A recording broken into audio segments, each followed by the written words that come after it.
dhisik sawise menikmati suarane lan pasuryane bintang tamu sing dianti-anti dening masyarakat ana ing Rawasari. Oh, ngono ah. Saben dina mung ngalamun. Iki lho, kekalane dalane nggo kene iki.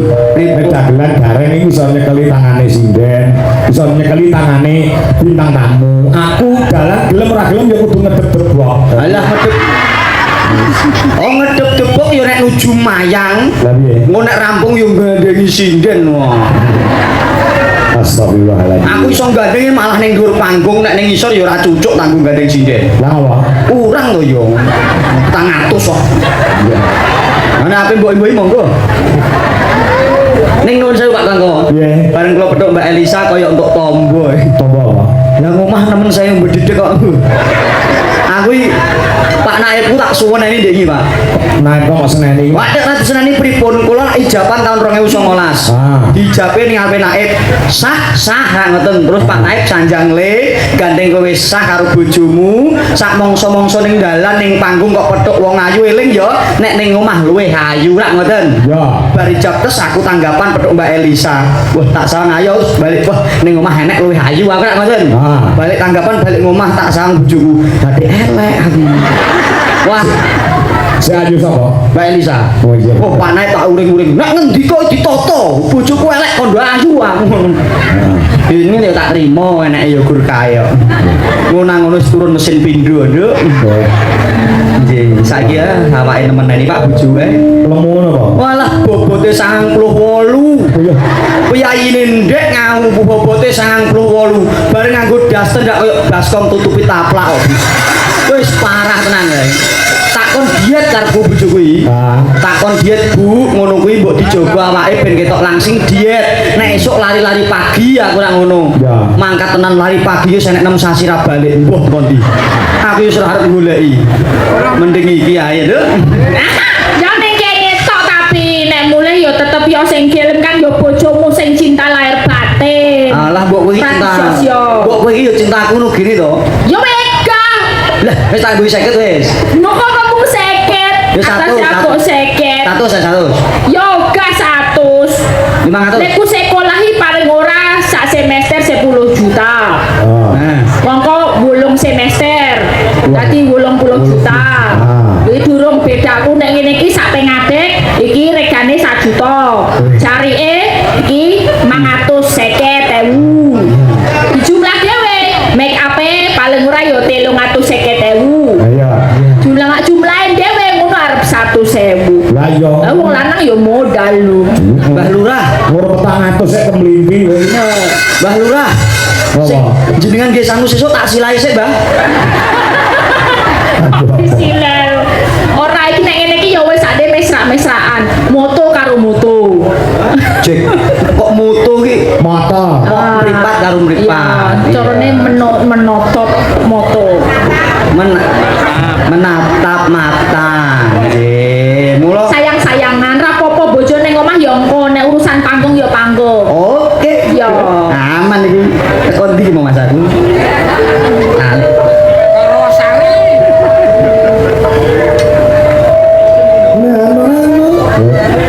Malah arep blasukke gitu. Kowe iki arep marahi apa ketok ben aku ketok elek banget ngono piye to? Ora Mas, aja ngono iki ade ning nggon apa jenenge iki? Panggung. Rawosari. Bari. Rawosari cetha papan ngerti rawa wis cetha to. Rawa iki panggonan kaya sejenis hutan belantara ngono kae rawa-rawa ada nganu. Nggon banyu rawa. nggon banyu, sari isi ning banyu, Isi ning banyu. Oh. Ngerti ra bedane Rawasari karo awakmu? Bedane Rawasari iki desa nek aku ki dereng. Tuh. Lha apa? Rawa tegese kenangan nek kowe kenangan sing abadi, Mas. Ora ngono kuwi lho, Bang. Alah, aku yo anggere alah aja ngono to. Tapi lagi tak pancing kamu nanti yang harusnya menggandrung aku kan. Hangon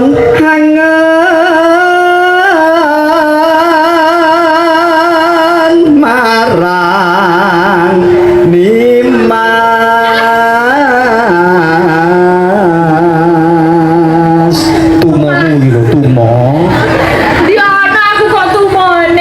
Lah apa ki mau? Tuh kan aku jadi gejembit apa gejembit apa gejenggit kejenggit senane kleru lho ya itu loh kayak tadi itu loh kejenggit Tenan iki musuh iki nek gak tetek atine stres iki. ayo stres Apa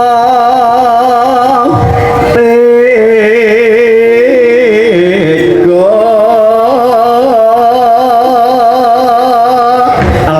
lampun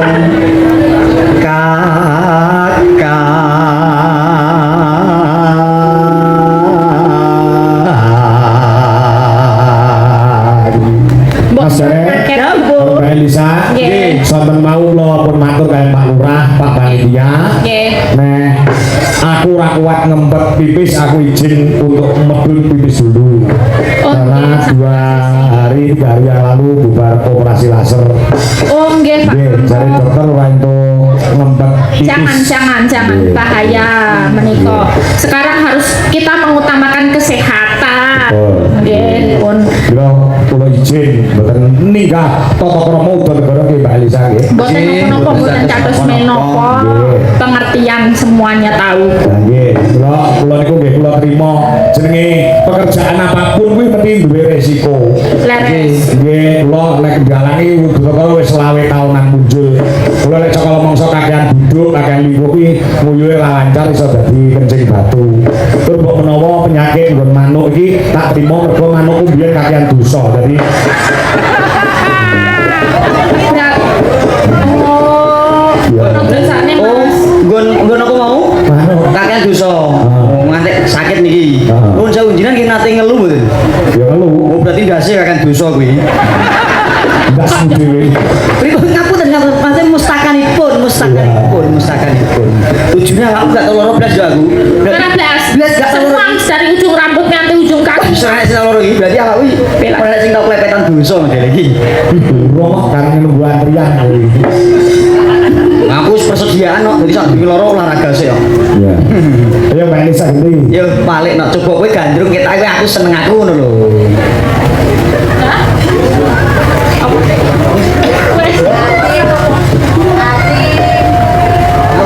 hatiku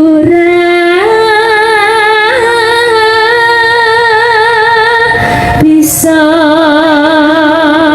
lali kenapa tuh kok mandek kono Rek iki aku menolak cintamu. walah kaya candi wae Oh, aku gagah gede dur mosok untuk gur koyo kowe. kok ngemengke aku sih kok kaya kok mung dimungke kaya aku lah kowe karepe sing pengen kaya ngopo wong wedok sing kaya ngopo Minimal ya duwi lah. sebabnya Selera aku niki. seleramu duit itu miliknya Pak Dalang Ini bojoku iki bojo iki. Hah? Bojoku iki. Ora apa-apa. Lho, Ora apa-apa malah beneran musuhku gur jenengan tok. kok isa? Lho lah nek iki legan-legan rak sing seneng wong akeh. Upama aku kepengin rak rebutan wong akeh. Hah? Lah nek niki rak gur kagungane jenengan. Hah? Ayo, karek dia taren. Jenengan milih kula napa tetep milih Pak Kanggo? Ayo. Mending milih kula, Bu.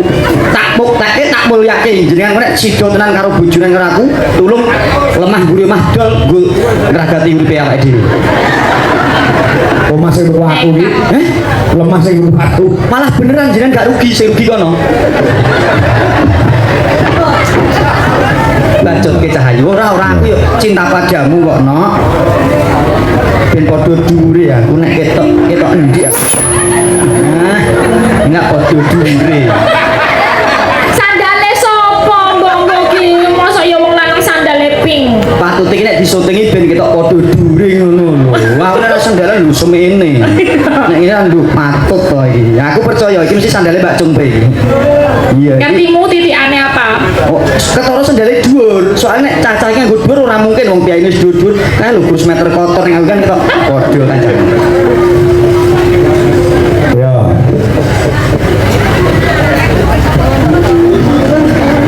Wis enggak kok. kaya mes sampun ya Pun Oh, kelas. iya. Entah ora krasa do meneng-menengan. Saking penake kok, Pak. Heh? Saking penake tidak Masa, engko dibaleni neh. Ya digarap tayub sih lagi dangdut ya. Oh ngoten. Wah, cocok tayubane seneng. Saben dino. Yo coba Mbak Elisa, monggo pun aturaken. Yo. Saben dina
Masya Allah, kayak rawa sari, jangan nengke tenan ya nak ya, jadi sedikit ya mau ya, tak ya, lanjut ke saya.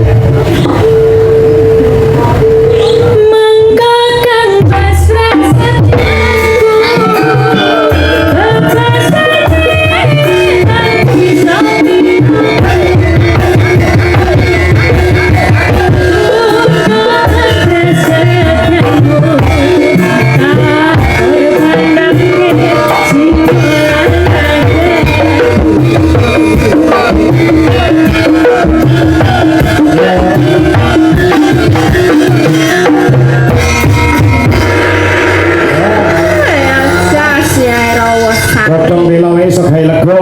Nggih. Awake dhewe dibudidaya piye carane masyarakat Rawasari lega penggalihe seneng atine sumringah pilih ya Mbak Elisa. Mbak Elisa ya sumbut tenan sembodo kok Pak Apa? Piyaine cantik, suarane apik, busanane besos lah. Aku mau wis wedi lho Mas. Wedi ra iso tekan kene aku. Lah apa? Kok dirakan ngene? Tadi kan aku tuh udah nyampe ini loh Pak Kangko lewat di apa ada kandang PT itu.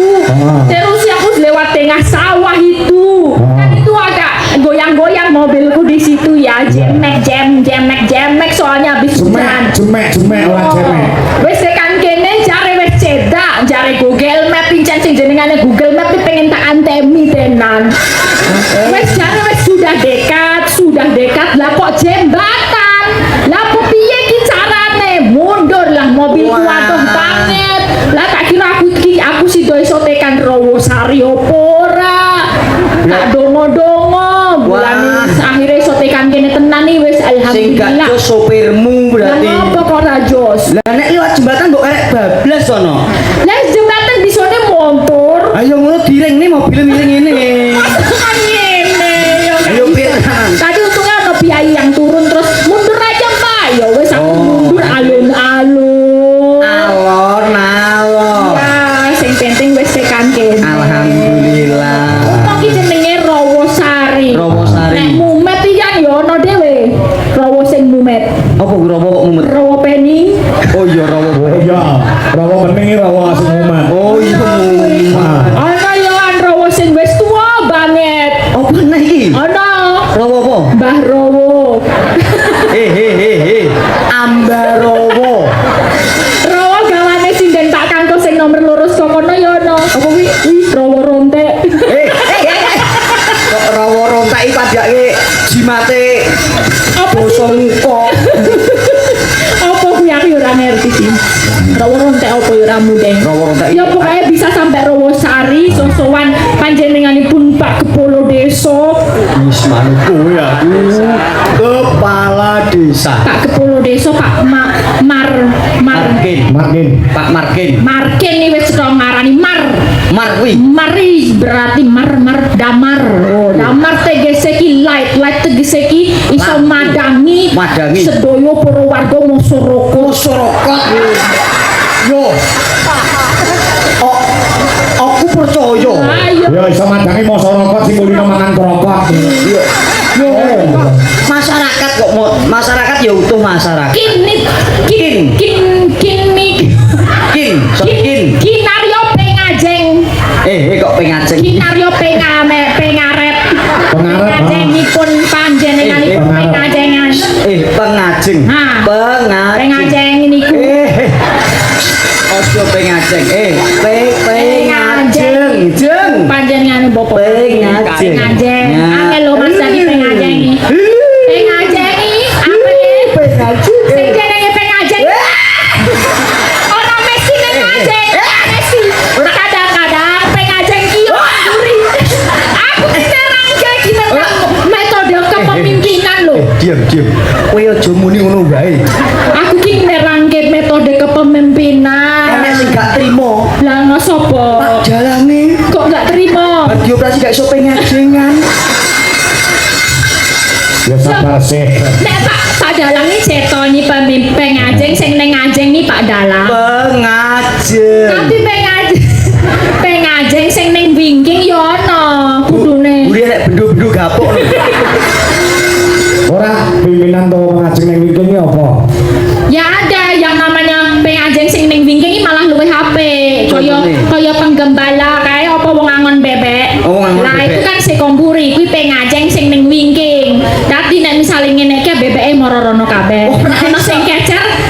ngenek-ngenek kan gitu kan.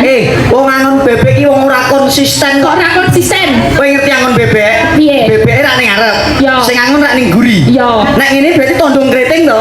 Kudune rak kriting kanan. Kanan. Bebek iki kok. Oh, malah kuale ya. Iya, kan jenenge wong ora konsisten. Oh. Ngene lho Mah Minggo Rono. Kuwi koyo Yo. ibu-ibu. Ibu-ibu nek numpak motor. Kritinge nganan minggo ngiwo. Ini ya nek kuwi. Oh, kuwi ras terkuat di bumi ya coba sepelekno. Oh, bojoku iya. Pokoknya kudu bener. Yes, pokoknya dudunga ya nak Rawa Sari tansah saya lestari. Lestari, Kadungake Rawa Sari Markin Jaya. Oh, Markin Jaya. Makin ngapunten Pak entuk anak-anak. Oh, gak bolos desa mbok ngono. Makin Jaya, lho Makin Jaya ku ngantek ketelisut wae. Jaya, sing penting sehat, nek wis sehat iso pados rejeki kanthi lancar. Amin. Pak Lurah, Pak Markin ini tidak bisa sendiri tanpa dibantu oleh semua para panitia dan perangkat desa dan lembaga desa. Ketua umum dari Pak SK, wakil ketua menjadi Pak Mulyono, ketua RW 1, bendahara menjadi Pak Susilo, perangkat desa, sekretaris Pak Wayudi, sekretaris desa Tua Care, Singongelur Mas Sigit Rianto, perangkat desa, seksi kesenian Pak Muhyi, yes, Kang Sarto, Pak Sudirman. Oh, karena sangat sing langsung membantu ora kok apa mergo aku maca iki tadi.